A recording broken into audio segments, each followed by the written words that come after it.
Allez, je vous propose de faire un premier développement donc sur Darktable après avoir vu une découverte rapide de ce que le logiciel permettait de faire.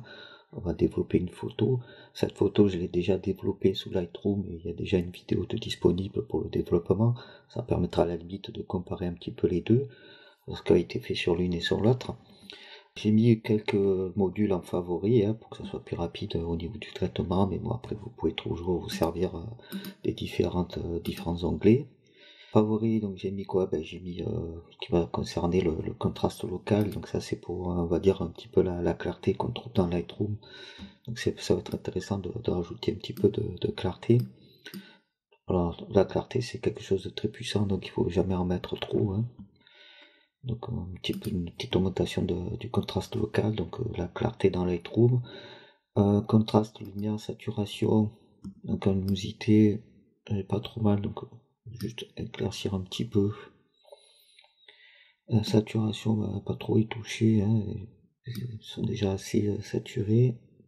Le contraste, toujours un petit peu de contraste parce que nos appareils photo en sortie sur les objectifs sont manque toujours un petit peu de contraste. Au niveau des niveaux, pas grand chose, hein, donc je peux à la limite rendre encore un peu plus noir le ciel. Il faut pas trop perdre de détails. Et pour les parties les plus claires, on est déjà pas trop mal sur la photo d'origine. Vous pouvez aussi jouer sur le plan médian, hein, sur le point moyen, le gris moyen, si vous voulez écarter, aller un peu plus vers les ombres ou vers l'éclaircissement des plans moyens. Ombre et haute lumière, c'est toujours intéressant de toucher à ça, donc on n'a pas trop besoin de déboucher les ombres, hein. Je préfère garder l'ambiance sombre comme bien là pour cette photo.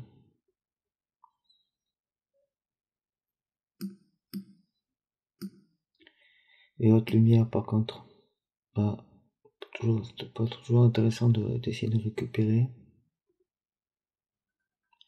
Alors je vais pousser le curseur à fond pour voir ce que ça donne.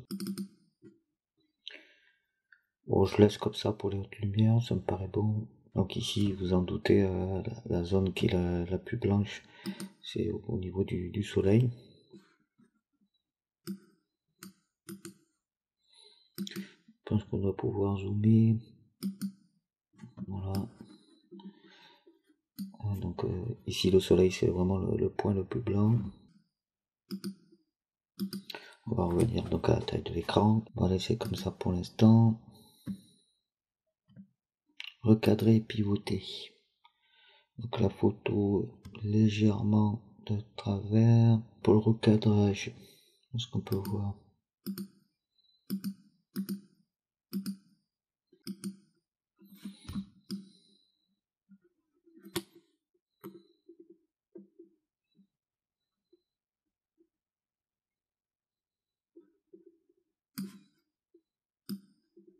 Voilà.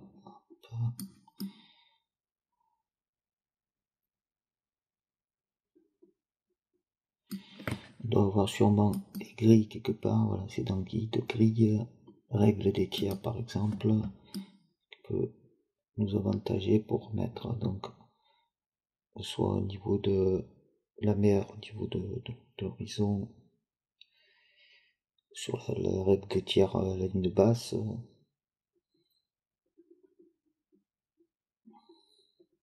Ça, après, c'est vous qui voyez par rapport à la composition, si vous voulez renforcer le ciel ou pas.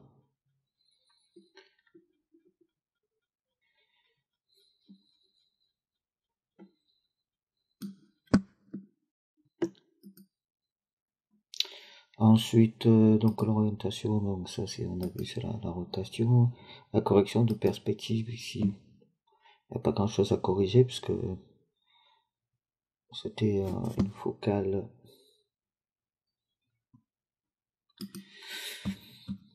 de 90 mm, donc il y a assez peu de déformation dessus.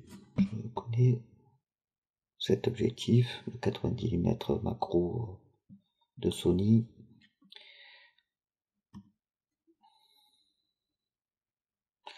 Alors, ce qui est pas mal, c'est que vous avez la correction automatique distorsion horizontale, correction automatique distorsion verticale et perspective en un clic. Vous avez aussi la possibilité de mettre des guides.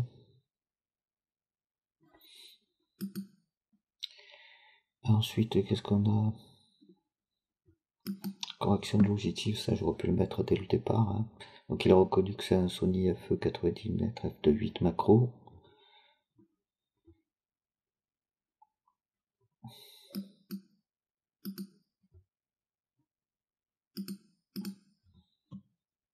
Donc là il a déjà fait les différentes corrections. Parfait. Exposition. Donc pour les noirs, on a dit qu'on voulait un peu plus sombre. On va ramener les histogrammes sur la gauche, pas trop. Là c'est trop.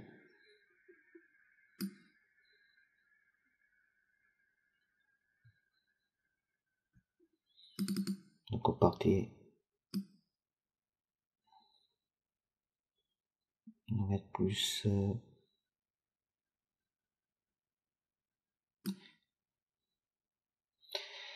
Voilà. Exposition. Elle est plutôt pareil, pas mal.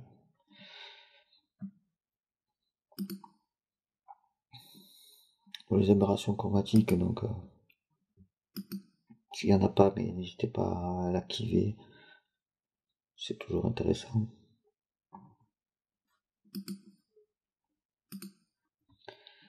La balance est blanc.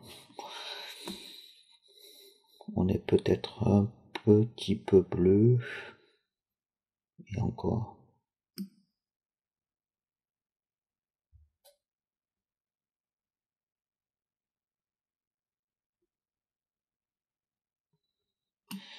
Ça fait bien à l'ensemble de la photo, parce que là on a une opposition de couleurs complémentaires entre le bleu du ciel et de la mer et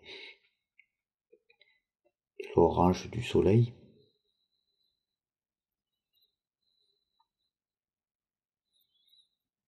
Donc c'est pas mal.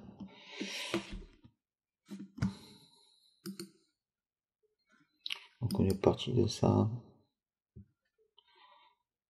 pour arriver là. Vous voyez qu'on a nettement amélioré la photo. Darktable fait très correctement son travail. Et éventuellement, ce qu'on peut faire, c'est des modifications localisées. Donc jouer un petit peu sur le contraste local. Et cette fois-ci sur un masque.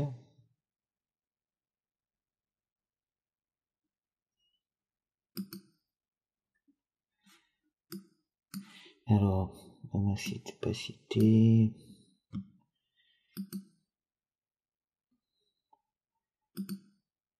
Pour le masque, je connais pas encore trop comment il fonctionne. Oui, apparemment, donc on peut faire soit carrément dessiner. Ça, c'est le circulaire, donc le filtre radial, elliptique. Ajouter un chemin. Et ça, c'est le filtre dégradé.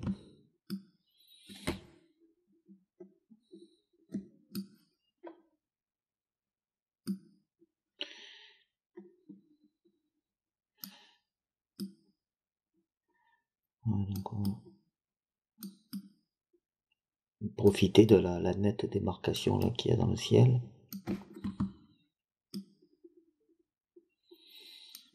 Pour mettre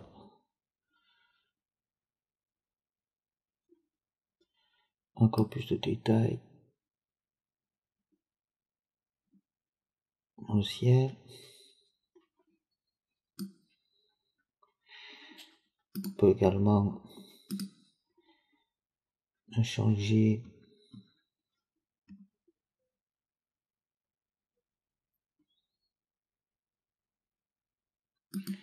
sur un niveau.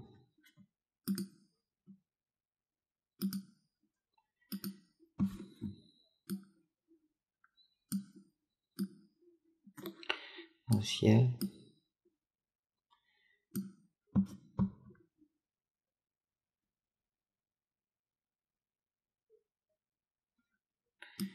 Donc le masquage de durcissement, c'est pour rendre le masque plus ou moins avec des bordures ou des bordeaux. Alors, voyons, on va mettre des bordeaux. Et on va s'amuser à encore noircir un peu plus le ciel. Voilà, tant qu'on garde les détails, c'est très bien.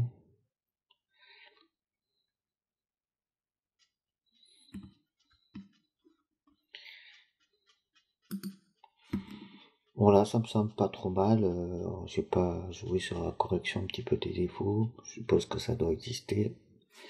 Et donc voilà, on était parti de ça. Et voilà à quoi on est rendu. Après quelques modules et un traitement très rapide. Vous voyez, on peut nettement améliorer ces photos tant qu'elles sont prises au format RAW avec l'aide de Darktable. Et voilà, c'est ainsi se conclut la vidéo d'aujourd'hui.